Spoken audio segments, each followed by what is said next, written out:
Today, we are welcoming Jeremy Warriner, and he is going to talk to us about diversity, equity, and inclusion as it relates to people and individuals with disabilities. And just from that whole lens of conversation, we are Childcare Answers, and we are your local Childcare Answers, your childcare resource and referral agency. If you are here, you probably know a lot about what we do already, but just in case, we help families find childcare, but we also do more than that. We want to provide the community with a parent education on a range of topics, from anything from toddler feeding and behaviors, all the way to these more diverse conversations that we're about to have with Jeremy here. So I'm going to let Jeremy take over, and he's going to start the conversation. So I'm excited to hear from you, Jeremy, and would love to learn more about your story and just diving into this conversation with you. Thank you very much. Really, I wanted to talk about talking with children about disabilities, and the reason for that and why that is so important is because children really, the more that we can teach them while they're young to be comfortable with things that are different, to be open-minded and adaptable to different ways of achieving the same goals, and of being able to include not only their peers, but family, friends, all those folks out there. The more that we can teach them that at an early age, the more inclusive society will be as their generation starts to shape our world. And we just have to look at our history to understand that it's taken a long time even to get to this point. So we will talk about the diversity of disabilities. We'll talk about the language of disabilities, how to interact. Some of this is going to be, we'll have a slide that says exactly what it is. Other parts of this, I hope that you pick up as we go. I can't get into this topic without talking about my own background. So I was not born with a disability. This is me at 15. Working, that was probably a black belt promotion at that point. I was into martial arts. I was into backpacking. I was in the marching band in my high school. And I went into a career. So I grew up here in Indianapolis, went to Broad Ripple High School, moved on to Purdue University, majored in hotel and restaurant management, and went into a career managing hotels where I was really physically active. And I spent typically anywhere from 9 to 16 hours a day, pretty much on my feet behind the desk of a hotel, or climbing the steps, or walking the halls and inspecting rooms. Very, very active. I also had the ability to sleep wherever I wanted to take a nap. And then 16 years ago, I was on my way home from work when a 16-year-old turned left in front of me on a county road. And as a result of getting forced into a utility pole and trapped in a Jeep Wrangler that then caught on fire, I lost both of my legs from above the knee. And I cannot tell you how much not having your lower legs impacts your ability to sleep, to change positions, to balance your body out. It's been 16 years since I've had a good night's sleep. And that's something that I think is not unique to my disability. So that is something that I point out, because the challenge sometimes takes a toll. And so we try to be good and positive and approachable. And when it comes to talking with kids, it's really, really important for people with disabilities to be open with children. And it's really important for parents and grandparents and caregivers to give that opportunity for kids to learn. So getting back to my origin, so this is the wreckage of the Jeep. This was actually taken a few days after the accident happened, though it looks like it was years old. The person that turned left in front of me hit me on the passenger side, forced me into a utility pole. And that's what created that big dent right where the driver's seat is. A myth that developed after the accident was that the amputations occurred at the accident scene. Um, that wasn't the case. They were able to get me out. I apparently was conscious and talking with the responders. The people who pulled me out were and this happened on a county road in the middle of nowhere. So a minister was the first person to arrive. His girlfriend was in the car. She stayed in the car. He got out and came down into the ditch where my wreckage was. The fire had not started yet. The next person to arrive was a retired nurse. And her story was that she was intending to stay home and watch TV, but decided to go for a drive and turned down a road she hadn't been down before.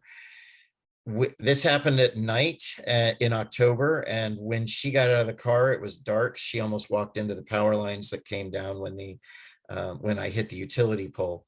And a man walked out of the cornfield with a flashlight, stopped her, guided her to my wreckage, where at that point, they were speaking to me, and the nurse's voice was all that I really remembered, asking who I was, telling me that I was going to be okay and that they were going to get me out. And me responding at that point that I smelled smoke, that I saw flames, and then that I was on fire. And that's really where my memory stops, though the story is that I was conscious throughout and directing the rescue effort when they tried to pull me out of the windshield and I couldn't come out because I was still stuck in there. I apparently told them to pull the soft top off of the wreckage, and then they fought the fire for about 20 minutes. And the story is that the third time that they tried to pull me free, there was a loud pop as the entire Jeep was engulfed in flames, and that I came free at that moment. The nurse checked to see if I was stable. Apparently I stopped talking, would only smile from that point forward. She turned around to see if the man from the cornfield needed any medical attention, because she had seen him beating the flames out with his bare hands, and he was gone. We've never located him. I was taken by ambulance to a Walmart where Lifeline was able to land, because they couldn't land anywhere close to where the accident actually occurred. Then I was lifelined to Methodist Hospital. I sustained 4th-degree burns to my lower legs, but the wreckage, the damage, actually shielded my upper body. The additional injuries, while I didn't sustain any burns above my knees and my right thigh, I also broke my wrist, badly, to where they had to put a metal plate in to put that back together. I had broken forehead, eye sockets, cheekbones, nose, and jaw. So I was placed into a medically induced coma, and 6 weeks later, I awoke with my jaw wired shut, a trach in my throat, a feeding tube coming into my stomach, and a lot of hallucinations because of the medicine that they used to keep me asleep. So also a lot of anxiety and a lot of fear. And I did not believe that a person with a disability would ever be able to, or not just a person with a disability, but this specific disability would be able to have a quality of life. And but what I displayed in the hospital was a very positive, very well-adjusted, strangely, person to this. And to fast forward, recovery in the burn unit was only about 2 weeks of me being awake. And then I was transferred to a rehab clinic where I was for about 11 days. And then when I was physically able to get out of bed, even though I was only using one good arm to do so, and the jaw was no longer wired shut, and they were able to remove the trach and the feeding tube, I no longer needed to be in a bed. And so went back to my parents' house, which was built 100 years ago and is not physically accessible at all. But the beauty of being at my parents' house was that my mom during the day was babysitting for my 4-year-old niece.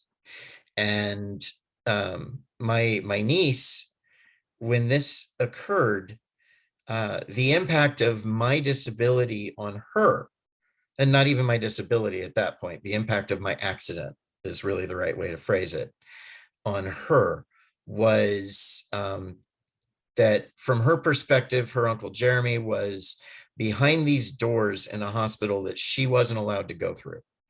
And so for 6 weeks while I was asleep, she wasn't allowed to see me, even though mom and grandma and grandpa were coming to my house or to the hospital every day, and spending most of their time there.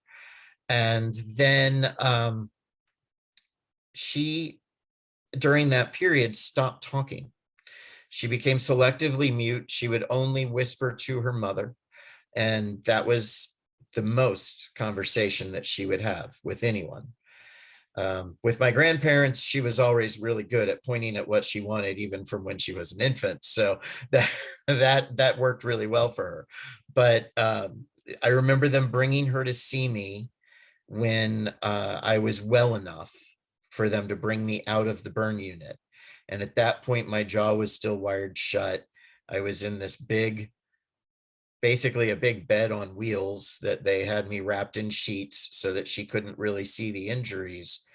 And I was able to hold her, and we spent some time together. And my sister had said that that was a very important thing for her to be able to see that I was going to be okay, but that it was also very scary.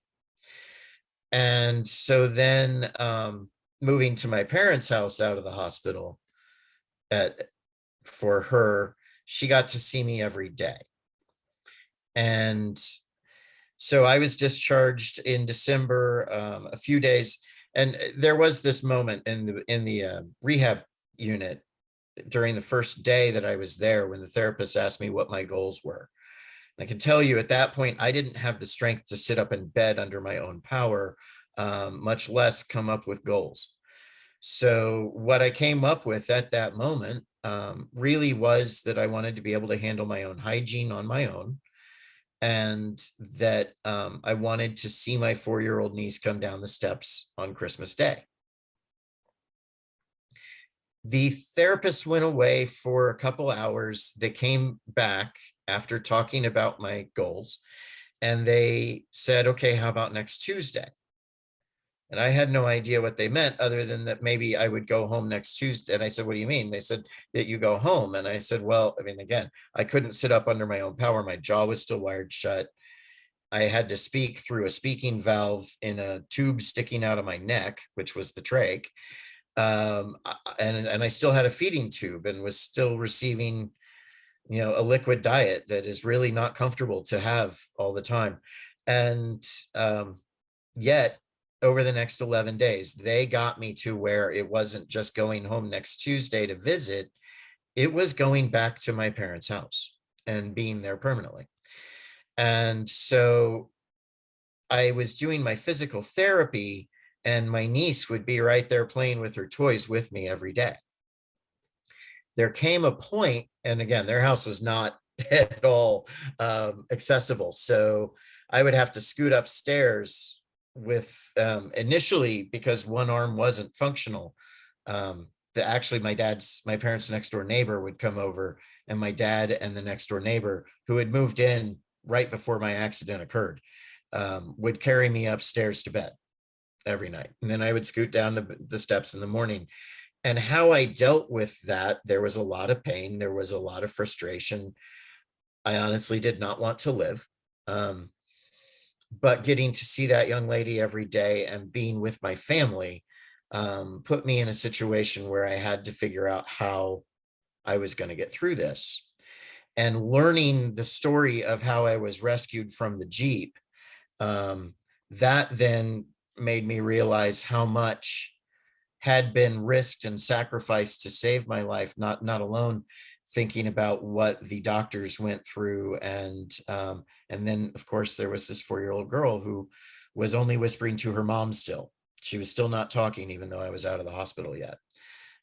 So I started telling myself every day, no matter how difficult today is going to be, I'm going to be okay. And it's going to be a good day. And at the end of the day, telling myself, no matter how much pain I had today, No matter how much of a struggle it was a good day. And then over time, that became my reality, and I no longer had to say that to myself anymore. Um, I progressed in about 4 months from the wheelchair to my prosthetic leg, my first prosthetic leg. And it was around this time that my mom also said, okay, you're healthy enough that you can take over your bills again. And so I sat at the computer one day typing out, things into the computer and doing my bills. And my niece was on the floor playing with her toys at that point, some of her dolls. And for the first time, I could hear her voice as she was singing to them about how they, and it was still quiet, but she was singing to them about how they didn't need to be sad anymore. And I asked them why they were sad, or her, why they were sad. And she said, because you were sick, but you're better now.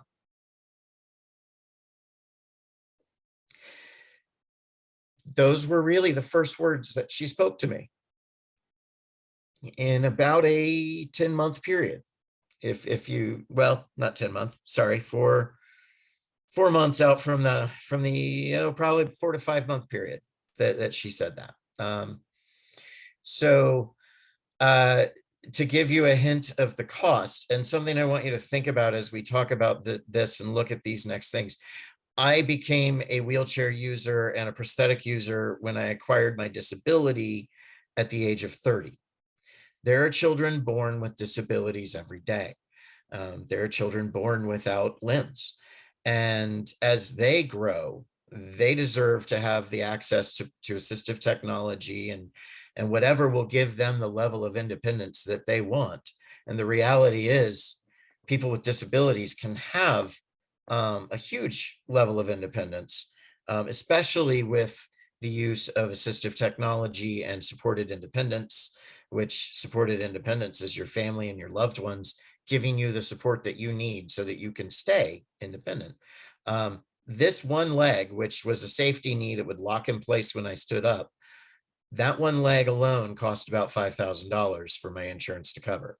The helicopter ride, by the way, that cost $10,000 for a helicopter ride that I had no memory of. Only helicopter ride of my life. Very expensive. No memory. So, and granted, insurance covered it. Thank goodness.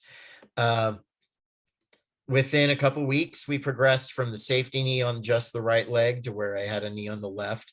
The reason why there was a stagger there was because my right leg is all skin graft. My left leg is where the skin came from, and that the leg had on the left side had the injuries from that had not actually recovered yet. So the difference once I finally did get that left leg was having a knee that would bend. Then after about 2 more weeks, I finally got another knee that would bend on the right. These legs were just very basic hydraulic legs. They had no bells and whistles. For me to go to a pair of these legs, it cost my insurance company roughly $15,000 per leg. So we're looking at roughly $30,000 right there, with no special safety components or anything other than a hydraulic knee. And again, think about being parents trying to keep a amputee child in legs that are going to give them that level of independence as they grow. And what a challenge that is. And then really kind of like back when I was 16, my real return to independence was when I had my car modified so that I could drive with hand controls. And again, consider for a child with a disability maturing, reaching a point where they have the ability to drive, there really is a lot that can be done with assistive technology. So my hand controls are very basic. What you see on the left is a lever that is both the brake and the gas. I push forward to stop. I pull back on it to go. That seems backwards to what you would think. However, what's the first thing you do if you're going to be in a car accident? You shove your arms forward. So That's why you want to do that and brake and stop the car instead of shoving your arm forward and going fast. But there you kind of see the way that works. The only other modification for me is a knob on the steering wheel that lets me spin it all the way around with one hand, strangely called a suicide knob. And then we also have a panel on the floor that when I am wearing my prosthetics keeps my feet from touching the pedals. That cost Indiana Voc Rehab about $1,000 to do the modifications to my car. It took about a year and a half from the point that I decided I wanted to be able to drive again, which there was definitely a psychological hurdle that I had to get over there that also involved seeing a medical hypnotist. But dealing with that and getting that independence back, once I was finally there, I was able to drive back and forth to work again. And I did return to work in the hotel industry until after about a year of listening to complaints about people waiting 5 minutes to check into a room and their mattresses being soft, and realizing I couldn't empathize the way that I had previously with that type of concern. So that's when I got out of the hotel industry and started speaking about what it's like to have a disability and to adapt to life with a disability. Around that time, I also got my next set of what we called permanent legs, C legs, that have a microprocessor component to them that actually adjusts the hydraulics at a rate of about 50 times per second, based off of information that sensors are telling the microprocessor about the surfaces and speed and balance and how I'm walking, the angles, that kind of stuff. It took me with that first set of legs that didn't have that microprocessor, I fell at least once a week, to this set of legs where I fell maybe once or twice a year, usually because of some outside interference, some obstacle that I didn't notice, or some hazard like water on a painted floor that you don't see, and then I set my crutch down in it and wind up slipping. But the sea legs gave me that level of balance. I then, after about 7 years of walking on those, I advanced to what are called power knees. This picture was taken on the 10th anniversary of my accident, where I am sitting on a Lifeline helicopter about to take off with the flight crew that flew me from the accident scene to the hospital that night. They actually gathered them back together for that particular event and the opportunity to give me that memory. And also to give them that memory, because the other thing that we tend to not think about is the impact of trauma on the people that witness it on a regular basis.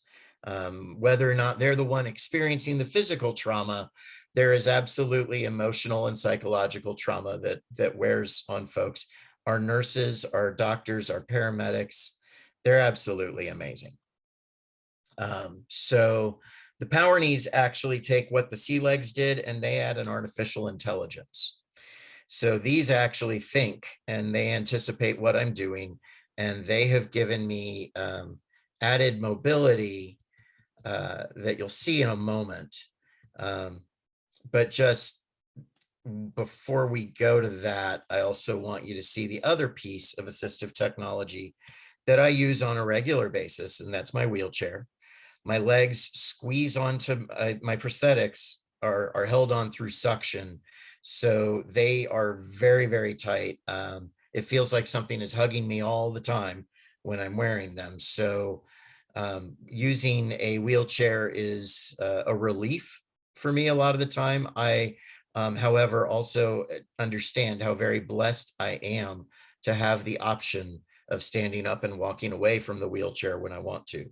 But there are times, like if I want to go for a hike, my legs are great, but I don't have the physical energy to go for a hike.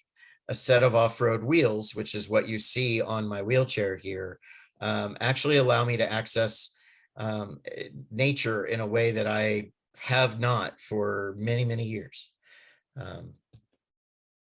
So you guys can see how my prosthetics work.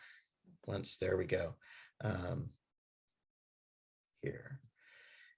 So I'm going to keep this muted. You don't have to hear it, but that you do when I walk, you hear my motors. There is no stealth mode. But when I go to stand up, what's special about these legs is that they sense that I want to stand up and they actually lift. So that has spared my lower back and my shoulders a tremendous amount of wear and tear over the years. Once I go to start walking, all I really have to do is move my hips the way that we normally move them. So for me, that was actually a huge challenge because I had to unlearn the way that I walked with the previous sets of prosthetic legs and relearn natural hip motion. What I'm demonstrating there is the rotation on the ankle that allows me to turn and rotate. The reason that I walk with the crutches is a result of the burns. I had abnormal bone grow in my left hip, which restricted my range of motion for about 2 years until they were able to remove it safely, till there was a doctor brave enough to do it. And the tendons in my hip contracted so much over that time that we've never been able to get them stretched out to where my center of balance is actually where it belongs. But right there, you've seen me handle some curbs. This is a quick demonstration of how the legs actually work to help me go up steps. So that is actually the motor bending and articulating the knee when I lift it. So accessing the world, especially as we have better and better assistive technology, means that there are more and more people with disabilities out there. And there are more and more children with disability, or children seeing people with disabilities and asking questions. One of the first times a kid asked me what happened to my legs was at Disney World on my way out of a gift shop. And so these moments occur where I want to be able to share with the child the answer to the question that they're asking. And if you ask people with disabilities what they experience when they're out in public, I'm going to say 90%, if not 100% of us are going to tell you that at some point we've gone into a grocery store and a child has seen us, whether it's walking in with fancy robotic legs or rolling in on a wheelchair, or using a walker or any other piece of assistive technology. And a child is fascinated and they want to come over and ask us, and you will hear them say, "Mom, look at him," or "Look at her." And mom or dad, whoever is with them, typically will reach down, grab their hand, drag them off in a different direction. And what they are teaching their child is that it's not okay to look at a person with a disability, that it's not okay to pay any attention to them. And if we allow that concept to continue, then eventually what happens is people with disabilities are standing or sitting in an aisle trying to reach something on an upper shelf. And for whatever reason, maybe they're not aware of you, maybe they don't feel comfortable asking, but for whatever reason, the person who needs assistance doesn't ask for help. And the person who is there who could potentially give that help doesn't offer because they were taught to look the other way.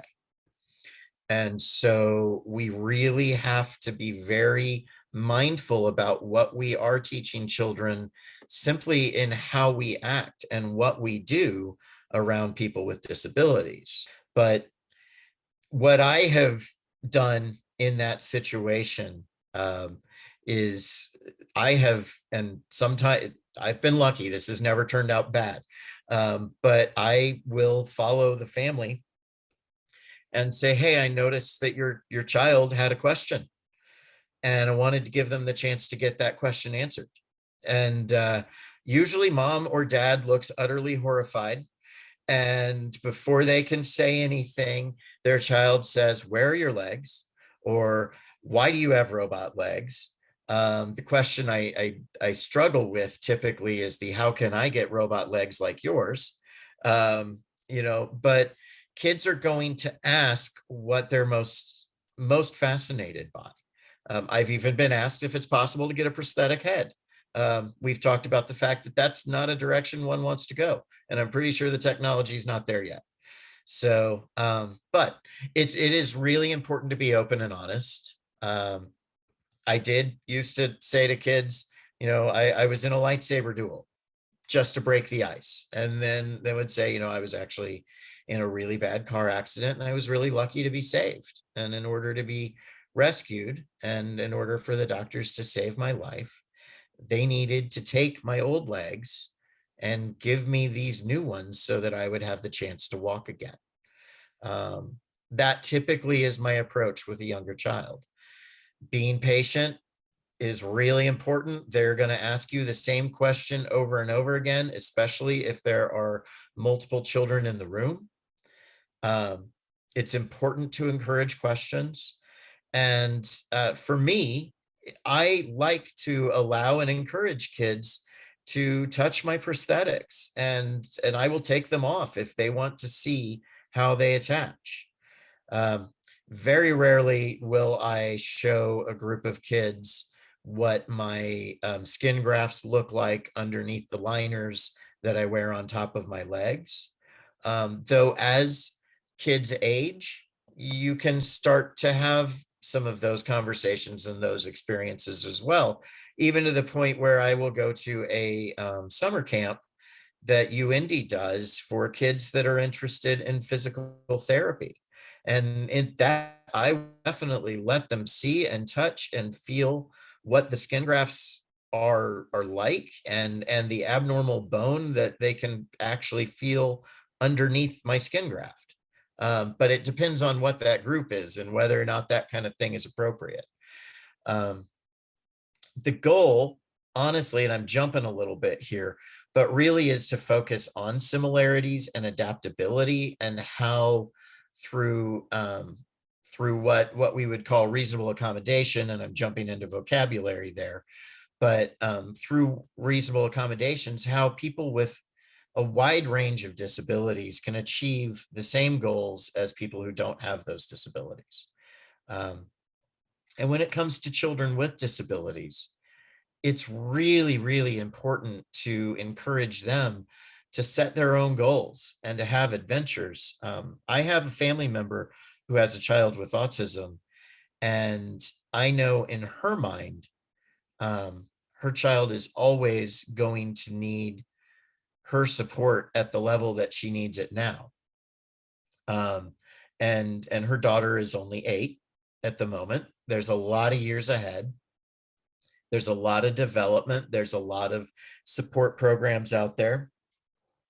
And we'll talk about some of those, but there really are lots of opportunities for people with all different types of disabilities to define independence for themselves.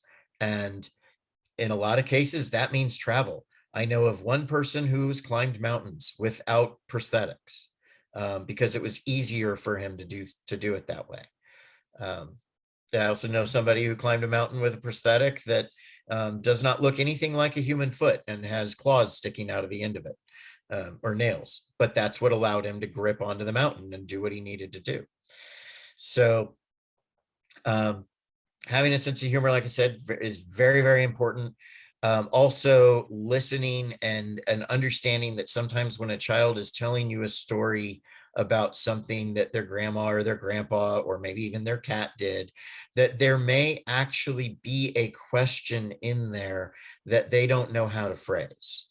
And so listening to what it is that they're sharing with you, and even if your response is just simply commenting on, wow, sorry that your grandpa had that all that difficulty and had to be in the hospital. Is he okay in the end? Being able to get them to say yes, grandpa's fine, or whatever it may be.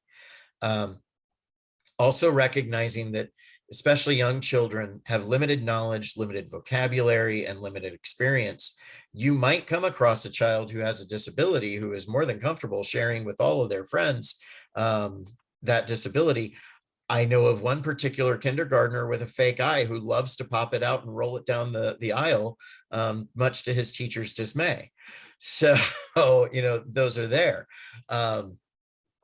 So it's very important to focus on how we can have that inclusive society.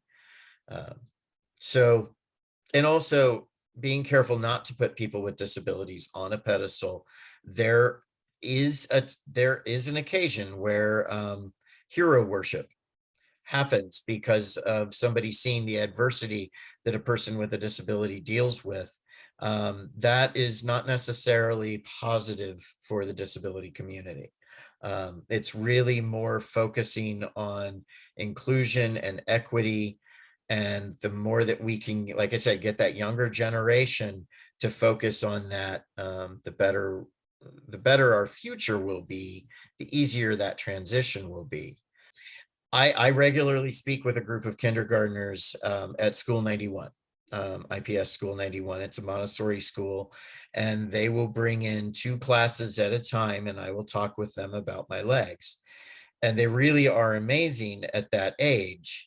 And they want to know everything, including how do I go to the bathroom? How do I shower? How do I sleep? How do I feed my cat? Where, and they also frequently will want to know where my legs are. And by that question, they really mean, where is the location of my physical legs that I used to have? And I have to be honest with them that I don't know, because I was asleep when my lower limbs were removed, but that I am assuming that either doctors are learning from them or they were buried or disposed of properly. So between you guys and me, honestly, I wish that I had been given the ashes, because I'm assuming that they were cremated. And I really wish that I had been given the ashes of my legs. That was not something that was ever discussed or brought up in any way, but it could have been helpful to me from a grieving standpoint, and maybe even to Madeline, my 4-year-old niece at the time, to have been able to give some closure to that. So again, here we are. Like I said, I like to let kids have the opportunity to see and feel. So I will pass my legs around. So this is a teaching assistant carrying around one of my prosthetics. These are the power knees with the robotic the artificial intelligence. These legs, which we didn't talk about this part, cost roughly $75,000 per knee. And I am letting a group of kindergartners, see them and play with them as toys, but not so much play with them as toys, but and that's an important thing, is also teaching kids that that assistive technology, my legs, my wheelchair, my crutches, that those things are not toys. That was a challenge when I first started dating my wife, who had 5 kids, and the youngest ones wanted to beat each other with my crutches. So, these are conversations that we also had to have with them. Like I said, as kids mature, you were able to start having more conversations with them about all the different aspects of a disability and how it impacts life. And when we talk about a disability, like when I go to talk to kindergartners, I'm not going to talk to them about what the definition of a disability is. The Americans with Disabilities Act gives us 3 different definitions. And if you're not familiar with them, those definitions are basically any person who has a physical or mental impairment. I don't know if the word emotional is added into that definition or not, but impairment that severely limits one or more major life activities. That also it adds in if somebody has a diagnosis of such an impairment, but maybe the impairment's not always active. So some disabilities are always in effect. Other disabilities sometimes aren't an issue at all. And then other times, due to fluctuations in the Earth's magnetic field, are a huge challenge. And I say that somewhat jokingly, but I suffer phantom pains that we have actually monitored spikes in the Earth's magnetic field during the periods when I have the worst attacks. Um, so there are aspects of that. So, and then the third part of that definition is somebody who is perceived as having such an impairment. So if you don't have a disability, but somebody says that you're OCD and they treat you like you have OCD, you're actually protected by the Americans with Disabilities Act from any discrimination based upon that. So but yeah, so talking with kids as they grow, you can start to talk about how disabilities impact faith, how disabilities impact intimacy, how disabilities impact relationships in general. And any questions at this point? Anybody got anything they want to throw in? Thanks so much for sharing so far. It's been really great just to hear from you. I was curious, on the other side, you had a little line that talked about similarities and like talking about similarities and then also adaptability. I think often we hear like talk to the children about like similarities and differences. How do you incorporate that adaptability conversation with young children? So I think the first place to start out is with understanding that a disability doesn't mean that somebody is disabled. And so you talk about the similarities being that we all have the same basic needs, including, from eating to and sleeping in a safe place, to being able to love and to being able to play and to being able to have fun and make friends. And so you start out with that conversation, and then you talk about what are some of the things that you do with your friends that are fun, and how do you do that? And then you say, okay, well, now how would somebody like myself, who's an amputee, be able to maybe play kickball with you? How would somebody who is in a wheelchair be able to play soccer?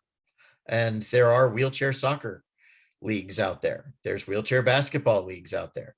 How would somebody, with autism be able to play those games on the playground and be included?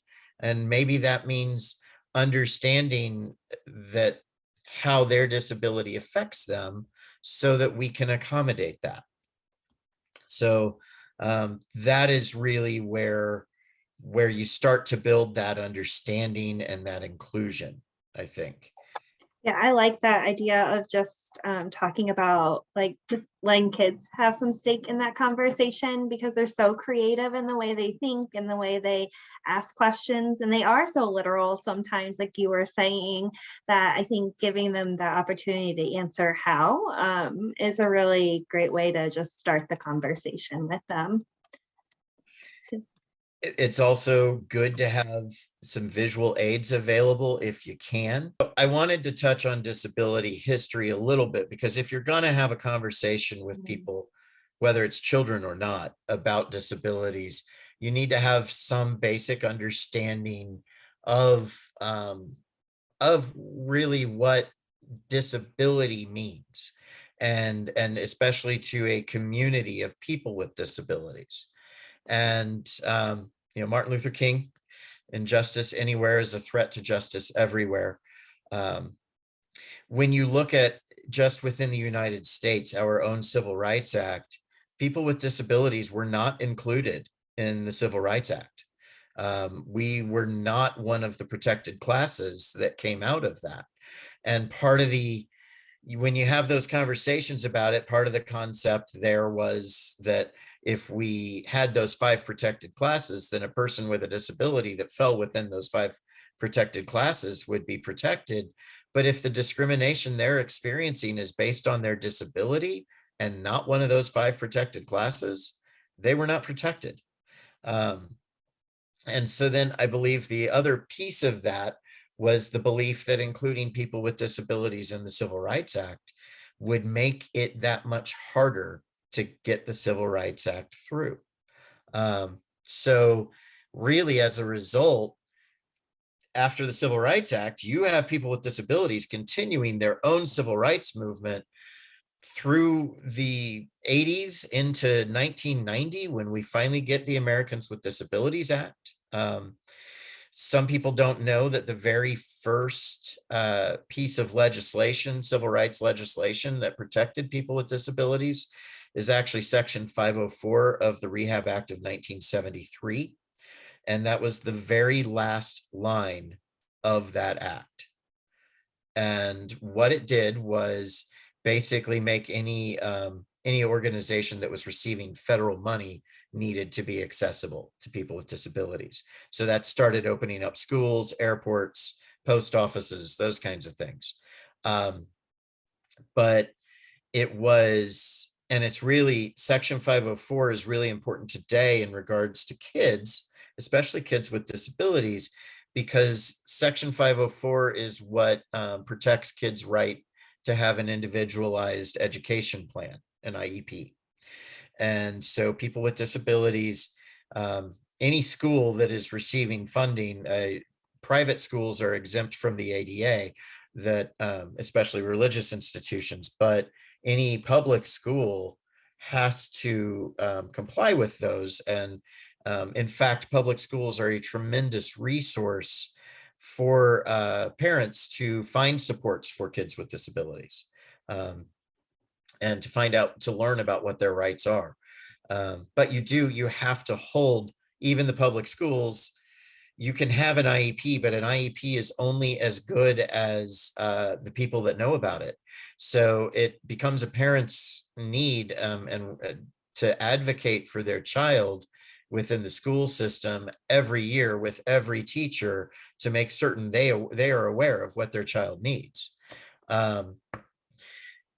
Recognizing that disabilities don't discriminate and cross all different borders and all demographics is really huge. And really, strangely, as a result of COVID, we have started to see a realization that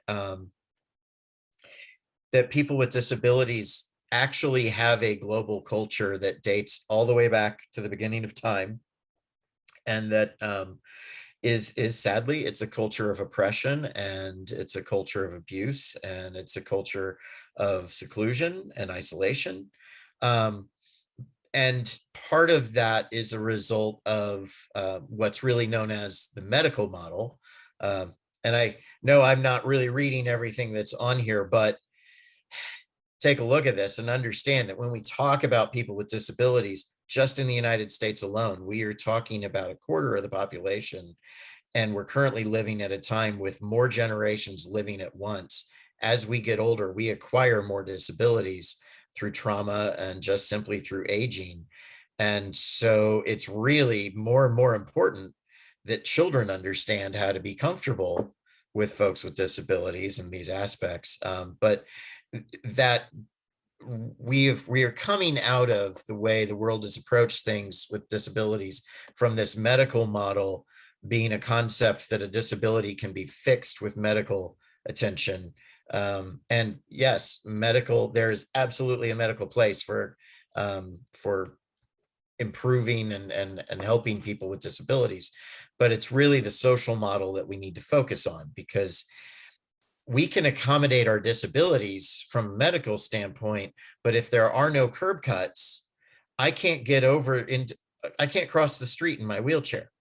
If there are no accessible doors, I can't get into your facility. It's great that I can get into your facility, but if there's not an accessible door button on the bathroom, I'm still having to struggle to get into there, where people who are average bodied are able to do just fine.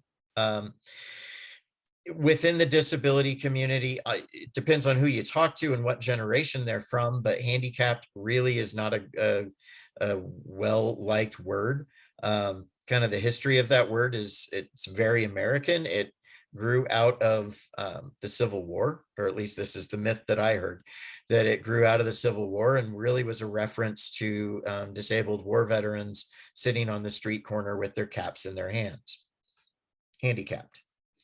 So folks who know that history really prefer people with disabilities, accessible parking, accessible seating.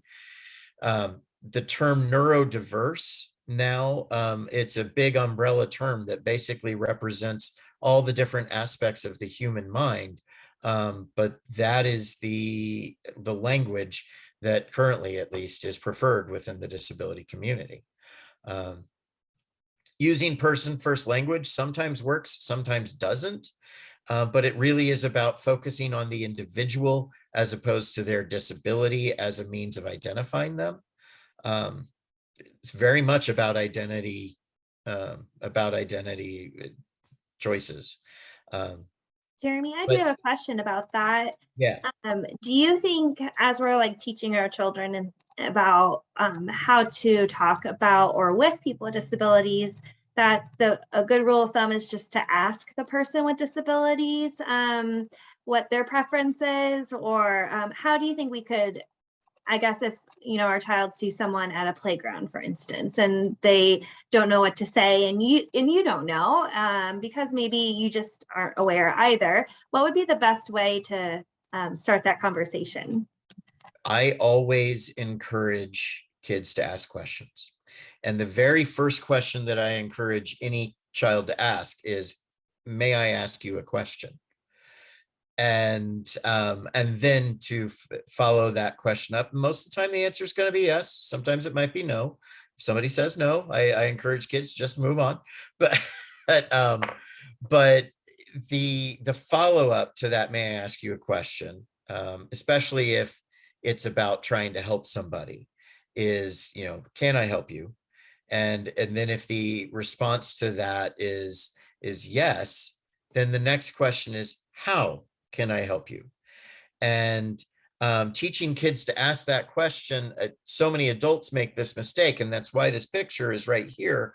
This is very much open to interpretation, but the number of times that people have seen me loading my wheelchair into the car and thought that I needed help and not asked, and simply come over and grabbed the wheelchair and made it more difficult for me to achieve what I need to achieve, is really fairly astounding. It happens all the time. So yes, when interacting with people with disabilities, and these are the things that I would encourage teaching children, is that, yes, don't be afraid to ask questions. Be polite in the way that you're asking the questions. Teaching kids to use eye contact and be at a comfort. I mean, honestly, it's easier for me to maintain eye contact with a 10-year-old usually than it is with an 18-year-old. But that is something that I recommend for anyone whenever you're talking with somebody, is to position yourself. And this really, when we talk about how to connect with people with disabilities, it's all about respect and dignity. And it's really about how you're supposed to treat everybody anyways. So, yeah, using eye contact, comfortable positioning, teaching kids that service animals are actually working is really important, and letting them know that they can't just run up to a dog and pet it or distract it, because it might actually be trying to do something to protect its owner. Whether it's a seeing eye dog, or there are anxiety dogs. There are dogs that are there to provide medication reminders. I've even heard of dogs that are sensitive enough to know when somebody is about to go into a cardiac event and notify them that they need to take their medication. These things are amazing, and they require training, and they also require focus on the part of the animal. Like I said, offering assistance, not assuming that assistance is needed or wanted, but teaching kids to ask if somebody wants their help and how, and then waiting for instruction on how to do it. Also, just being mindful of obstacles and to access and trying to remove them. If you're going down an aisle at the grocery store and you see that somebody has left a grocery cart in the middle of the aisle, go ahead and move that grocery cart out of the aisle. Or get somebody's attention so that they can take care of it. Universal design is a big thing, but it's basically understanding that that if you make something accessible to everybody, then you don't need to worry about whether or not somebody with a disability is going to be able to access your classroom, your event, your party. So, and I want to, and we're right at the end, but I really wanted to be sure to give you guys these resources here. Childcare Answers and myself, Walking Spirit, are not on these lists because you found us, you're here. But Accessibility Center for Independent Living is there to help anyone with any disability, no medical diagnosis necessary. All you have to do is be able to self-identify, or from a parental standpoint, be able to identify that your child has a disability and that you want their services. And their services are all about helping people maintain and grow their independence. Transitions, as you transition from child to adolescent, from adolescent to adult, they are there to help with, even as you transition from adulthood into your senior years. Easter Seals Crossroads and the art, well, Easter Seals Crossroads as a plethora of services for people of all different ages with disabilities. The Arc of Indiana is very focused on, if I remember correctly, they're very more focused on intellectual and developmental disabilities. Same with Noble of Indiana. Family to Family used to be about special kids and family voices.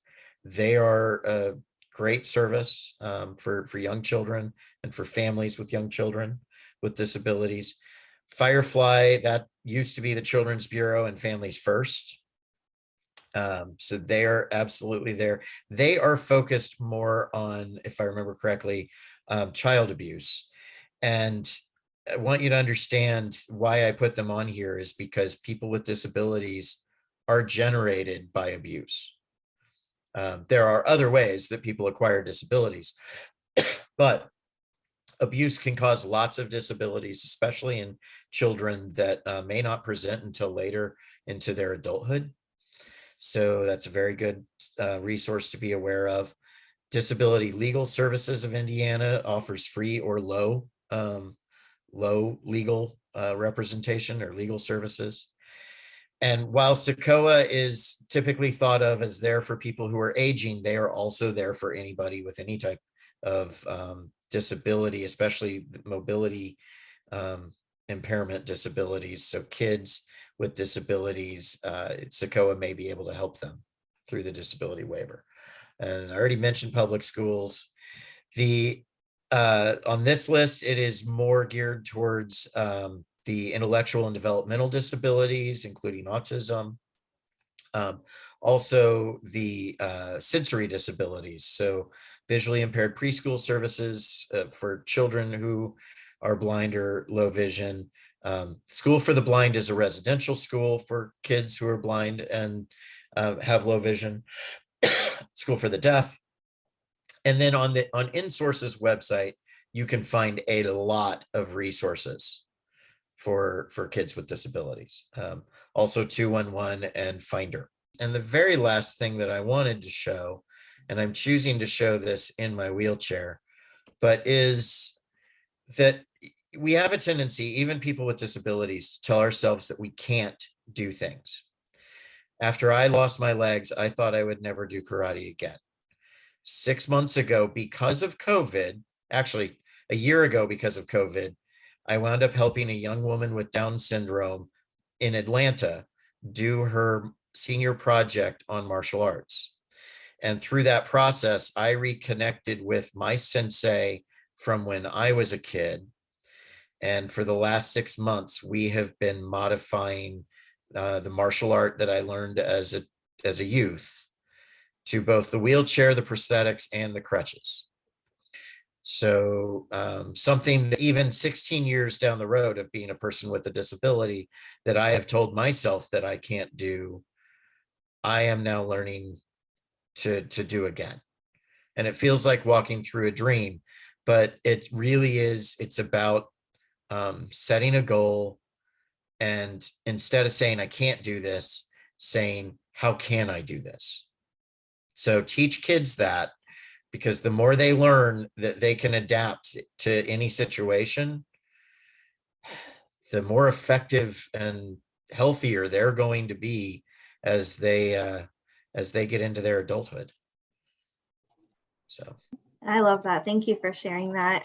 That concept of how can we do something builds resilience, and so much helps children just to take life as it comes, because we know as adults that life throws some curveballs at you.